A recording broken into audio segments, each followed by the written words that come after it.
Hi guys, bro YouTube ചാനലിലേക്ക് എല്ലാവർക്കും സ്വാഗതം. ബിഗ് ബോസ് മലയാളം സീസൺ 7 ഒരു കിടിലൻ ടാസ്ക് വന്നിരിക്കുകയാണ്.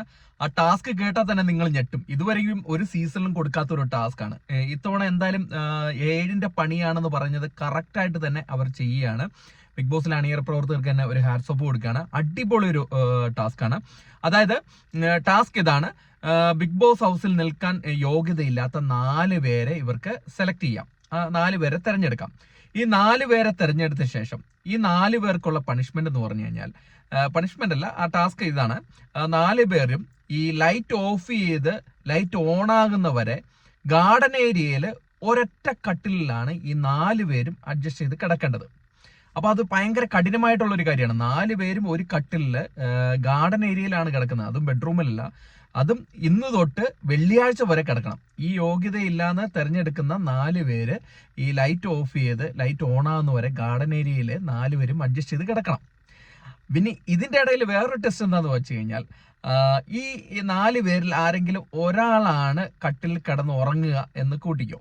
ആ ഒരാൾ കിടന്ന് ഉറങ്ങുന്ന സമയത്ത് ഇയാളെ നമ്മൾ കട്ടിലോടെ പൊക്കി ഈ ഗാർഡൻ ഏരിയയിൽ തന്നെ ഒരു റെഡ് സോൺ ഉണ്ട്, ആ റെഡ് സോണിൽ കൊണ്ട് വയ്ക്കുകയാണെങ്കിൽ, അപ്പൊ അതിനിടയ്ക്ക് അയാൾ എണീറ്റില്ല എന്നുണ്ടെങ്കിൽ അയാൾ ആ സ്പോട്ടിൽ എവിക്റ്റഡ് ആണ്. അതായത് കട്ടിൽ കിടന്ന് ഉറങ്ങുന്ന ആളെ അയാൾ എണീപ്പിക്കാണ്ട് പതുക്കെ പിടിച്ചോണ്ട് കട്ടിലോട് പൊക്കി ആ റെഡ് സോണിൽ കൊണ്ട് വയ്ക്കുകയാണെങ്കിൽ അയാൾ ആ സ്പോട്ടിൽ എവിക്റ്റഡ് ആവും. അപ്പൊ ആ എവിക്ഷൻ ആ സ്പോട്ടിൽ നടക്കും.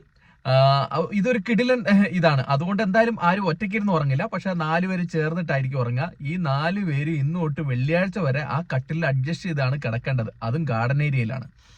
ആരെങ്കിലും ഒരാളെങ്ങാനും ആ കട്ടിലിൽ കിടന്ന് ഉറങ്ങി ഇങ്ങനെ പോയി കഴിഞ്ഞു കഴിഞ്ഞാൽ അയാൾ ഉണർത്താണ്ട് നമുക്ക് പൊക്കിക്കൊണ്ട് ആ റെഡ് സോണിൽ പോയി വയ്ക്കുകയാണെങ്കിൽ അയാൾ എവിക്റ്റ് ആവും. അയാൾ ഉണർന്ന് പൊക്കിക്കൊണ്ട് പോകുന്ന സമയത്ത് അയാൾ ഉണർന്നു കഴിഞ്ഞു കഴിഞ്ഞാൽ എവിക്റ്റ് ആവത്തില്ല. പക്ഷെ ഉണരാണ്ട് റെഡ് സോണിൽ കൊണ്ടുവച്ച് കഴിഞ്ഞാൽ എവിക്റ്റ് ആവും. നല്ല കിടുക്കൻ ടാസ്ക് ആണ്. പ്രേക്ഷകരായ നിങ്ങൾക്ക് എന്താണ് അഭിപ്രായം? കാരണം ഇതുവരെയ്ക്കും ഈ സീസൺ തുടങ്ങി 2-3 ദിവസമായിട്ടുള്ളൂ. ഇപ്പം തന്നെ അടിപൊളി ടാസ്കുകളാണ് വന്നിരിക്കുന്നത്. ഈ ടാസ്ക് കിടിലൻ ടാസ്ക് ആണ്, കഠിനവുമാണ്. കാരണം അവർക്ക് ഭയങ്കരമായിട്ട് ബുദ്ധിമുട്ട് അനുഭവപ്പെടുന്ന ഒരു ടാസ്ക് തന്നെയായിരിക്കും ഇത്. എന്താണ് നിങ്ങളുടെ അഭിപ്രായം എന്നും കൂടെ ഈ കമന്റിൽ, നമ്മുടെ വീഡിയോയുടെ ഇടയിൽ കമന്റ് ആയിട്ട് രേഖപ്പെടുത്തുക. അപ്പം കൂടുതൽ ബിഗ് ബോസ് സംബന്ധമായിട്ടുള്ള ചില ന്യൂസുകളുമായിട്ട് ഉടൻ വരുന്നതായിരിക്കും. എവിക്ഷന്റെ കാര്യങ്ങൾ കറക്റ്റായിട്ട് നമ്മൾ ഉടൻ തന്നെ നിങ്ങൾ ഷൂട്ട് കഴിഞ്ഞാൽ തന്നെ നിങ്ങൾ അറിയിക്കുന്നതായിരിക്കും. അപ്പോൾ അതുവരെയും ടാറ്റ ബൈ, താങ്ക് യു.